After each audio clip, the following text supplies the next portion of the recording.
हे ब्रॅकेट आहे nut bolting स्ट्रक्चरचं, त्याला फास्टनट लावलेले आहेत. फास्टनट 12 mm चे आहेत. हे जे ब्रॅकेट आहे रेग्युलर लोक 1.5 मध्ये वापरतात, आपण हे 2 mm मटेरियल थिकनेस वापरलेलं आहे.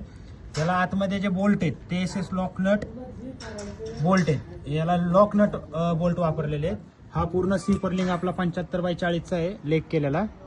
याच्यानंतर जी वरची पर्लिंग जी आहे ही आहे 40x40 mm चे आहे.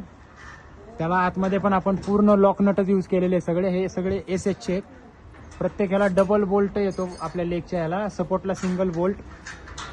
त्याच्यानंतर हा FRP वॉकवे आहे. FRP वॉकवेला 1 square foot by 1 square foot असे हे असतं, जागा असते.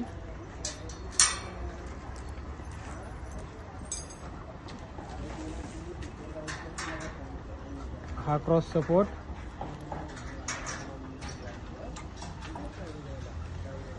पूर्ण हे वॉल माउंटिंग आपण असं देतो. हा क्रॉस सपोर्ट देतो वॉल माउंटिंग साठी.